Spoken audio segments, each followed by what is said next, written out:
Welcome to the module, Science of Reading in the High School Classroom, Focus on Fluency, Part 1. We value your time and appreciate your active participation during this module. Here are a few suggested learning norms to make the most of your time. If possible, work in an environment with as few distractions as possible so you can engage and reflect. Take notes and jot down ideas and questions as needed. And lastly, use this time wisely to ensure your professional learning with university instructors is productive. By the end of this module, participants will be able to define reading fluency in the context of secondary education, understand why fluency matters for adolescent readers, explore evidence-based fluency practices aligned with the science of reading, and identify strategies that can be integrated into high school classrooms. Here is our agenda for today's module. Learning objectives, introduction to fluency, fluency assessment, practices and strategies, and a final reflection. We'll discuss what fluency is. We will begin with an introduction to fluency. The National Reading Panel identifies fluency as one of the 5 critical components of effective reading instruction, alongside phonemic awareness, phonics, vocabulary, and comprehension. One common myth is that the science of reading is about phonics, the knowledge of how spoken sounds can be represented by written letters, which is the basis for decoding. But the goal of reading is not developing word recognition or simply being able to decode words. It is comprehension, or the ability to simultaneously extract and construct meaning through reading. The science of reading shows that fluency doesn't stand alone. It builds directly on phonics, word recognition, and vocabulary knowledge. Once students can decode, they must develop automaticity so they can free up cognitive resources for comprehension and higher order thinking. Evidence-based fluency practices, such as repeated reading, oral reading with feedback, and modeling fluent reading, are supported by decades of research. Fluency is not only about being able to read quickly.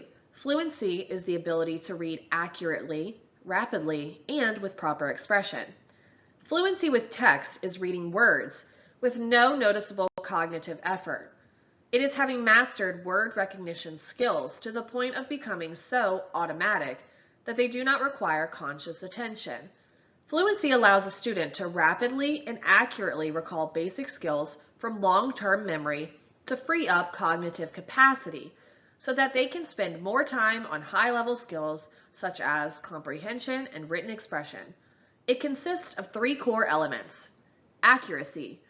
The idea of accuracy in word recognition focuses on correctly identifying words on the first attempt. When a word is identified correctly, the meaning retrieved from the reader's oral vocabulary is one that makes sense with the other words in the sentence. Accuracy is intertwined with the theory of automaticity, which is the idea that students must develop their word recognition skills to focus their energy on understanding what they're reading. Automaticity is a necessary component of fluency, but it also takes quite a bit of time to practice and develop. Reading speed. While speed isn't everything, it is still important. When students are able to read quickly while simultaneously comprehending the meaning of the text, it is a great indicator of their literacy skills. At the same time, some students might be reading so fast that they don't fully understand what they're reading, which is why the importance shouldn't be placed solely on speed. Prosody. In fluency, prosody refers to the use of appropriate intonation, phrasing, and expression when reading aloud. It is the ability to read orally in a way that sounds like spoken language and includes components like tone, pitch, volume, emphasis, and rhythm, and ultimately signifies the student's understanding of what is being read. A student who has a strong grasp of prosody will pause at appropriate times, emphasize important words, and use emotion when reading aloud. To be a fluent reader, all 3 of these components must be in place.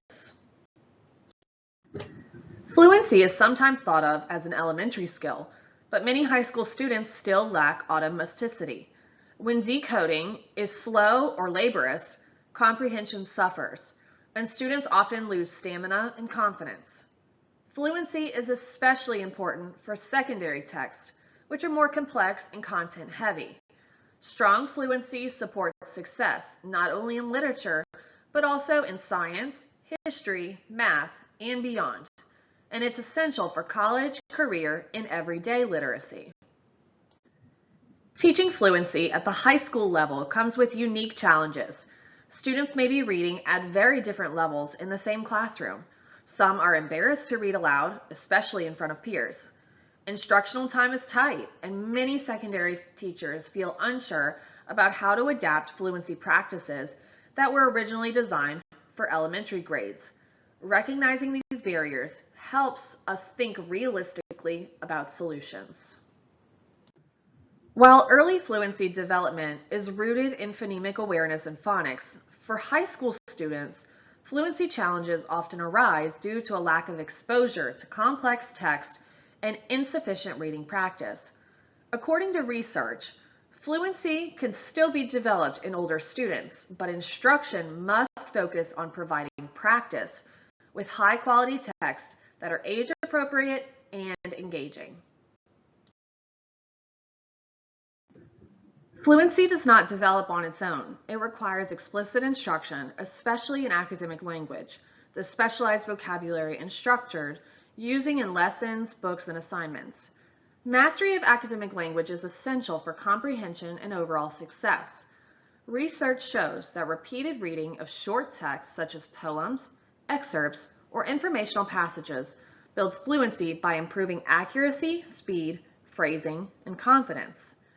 Sustained silent reading also supports fluency, particularly when students select texts matched to their interests and levels. Finally, advanced word study strengthens decoding and vocabulary, which allows students to read more smoothly and focus on comprehension, which in turn deepens understanding.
I'd like you to pause and Alice in think about your Wonderland own teaching passage in the context. video First, affected your reading reflect speed, on how you while the currently first support passage fluency on in the your previous classroom. screen Do your students impacted get your consistent accuracy, opportunities and to the practice second reading passage aloud with impacted support? your Or is prosody. fluency You may something have that found the hasn't been a second major focus? passage a Recognizing where little we easier are to helps read, us see but where you we could probably grow. still didn't Pause the enjoy the video to feeling you jot down your had while thoughts. reading it.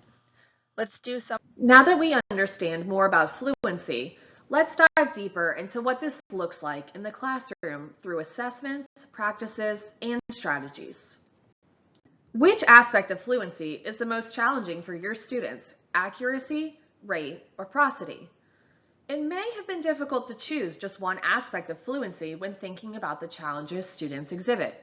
And the reason it was difficult is because often one aspect of fluency impacts the others and ultimately impacts the student's ability to comprehend what they are reading. But in order for an instructor to determine how to best support a struggling student, they must isolate the greatest area of need first. One way to determine why a student is struggling with fluency is to administer oral reading fluency assessments. Administering these assessments is simple and straightforward.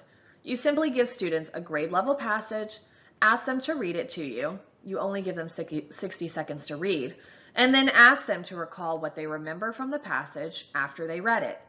While students read and recall the passage, you monitor their performance for word recognition, fluency, and comprehension. Here is a portion of a teacher's page of a 9th grade oral reading fluency assessment. The instructor reads along with the student and draws a line through each word that is misread or omitted without correction. Then the instructor scores the student's fluency by using the number of words correct per minute, which then gives you the student's reading speed. The bolded numbers at the end of each line of text helped with this, and the number of errors to determine the student's accuracy score. This assessment also allows the instructor to rate the student's prosody by using the rubric on the left and comprehension by using the rubric on the right. Administering and scoring this assessment takes approximately 3 minutes. I'd say that's time well spent to determine what is causing a student's fluency struggle and to start planning for how to help. Now that we know how to assess fluency at the secondary level, let's look at core practices. Modeled reading is one of the most powerful ways to teach fluency because it shows students what fluent reading sounds like. When we read aloud with expression, appropriate pace, and attention to punctuation, students hear a clear example they can try to mirror. In high school, you might model a short section of a poem, a speech, or even a complex science text.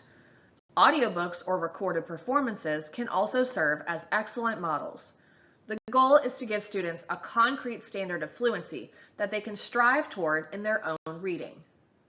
Choral reading allows students to read in unison, which reduces the anxiety of reading alone and provides a natural rhythm. This practice helps build confidence, especially for students who are hesitant or less fluent. In high school, this might look like reading a stanza of poetry, a short section of a play, or even key passages from a speech as a class. The collective voice supports weaker readers and helps everyone internalize phrasing, pacing, and expression. Partner reading gives students a chance to practice fluency in a supportive, low-stress environment. Working with a peer provides immediate feedback and accountability without the pressure of reading in front of the entire class. In high school, students might take turns reading paragraphs, alternating pages, or reading in small chunks.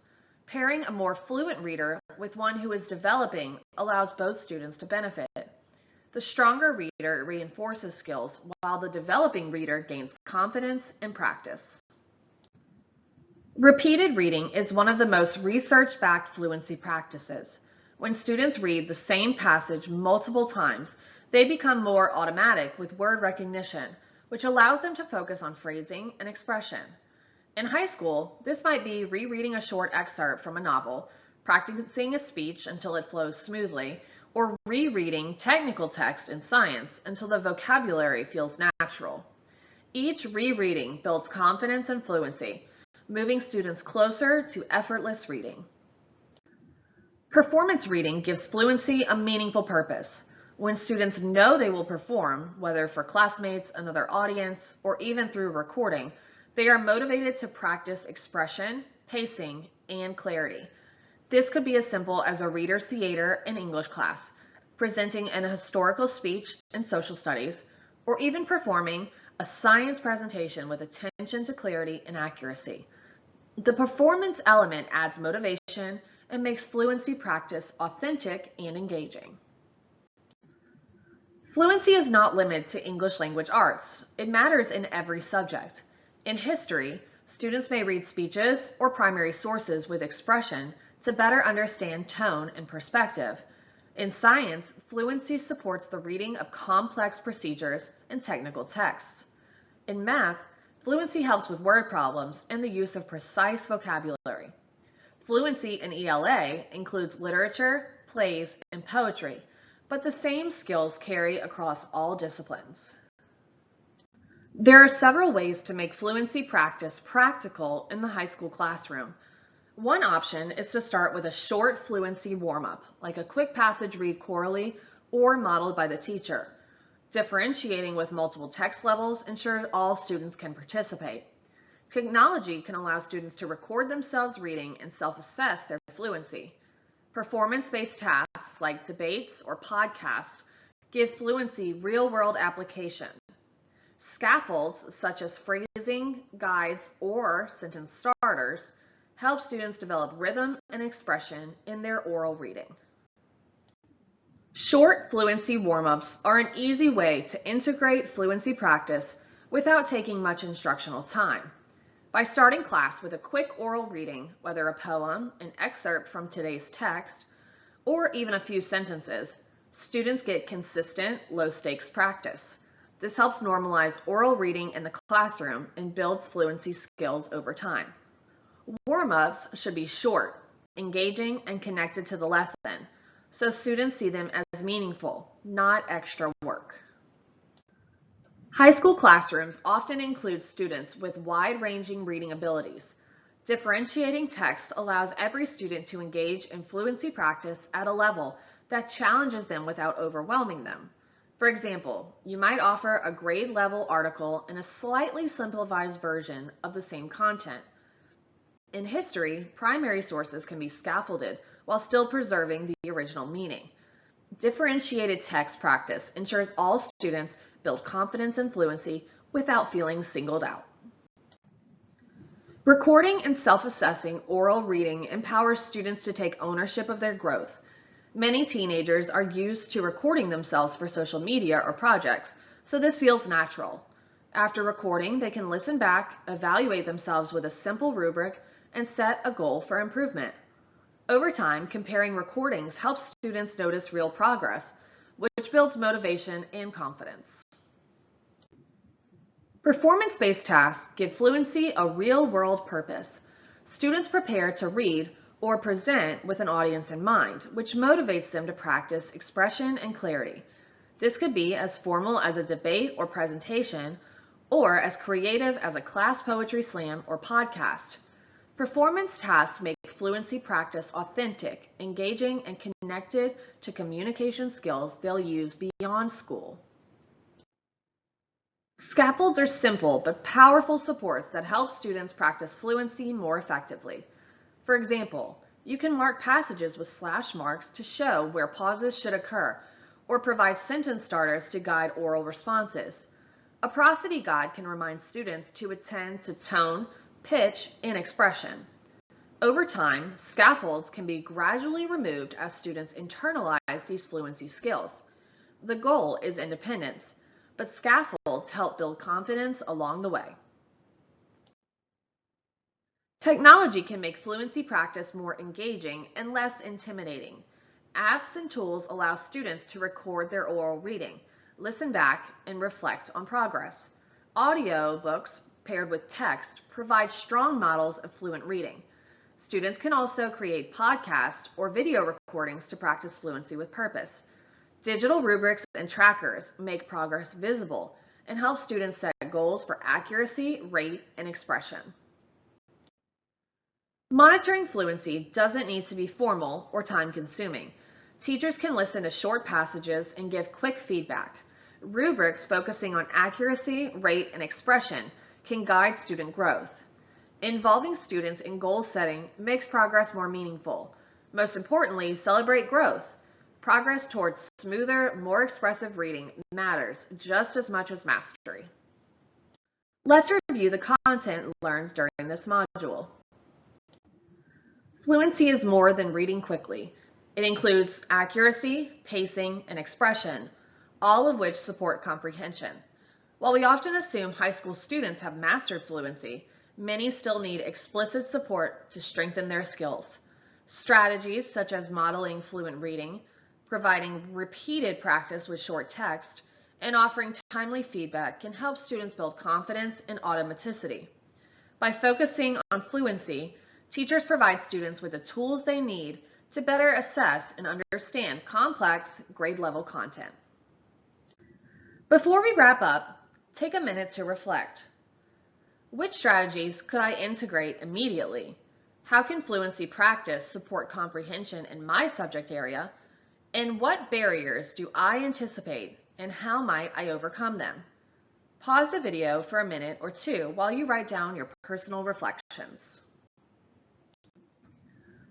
We hope you enjoyed this module on the science of reading in the high school classroom focused on fluency. Thank you, and we look forward to providing continued support for your professional growth as university instructors.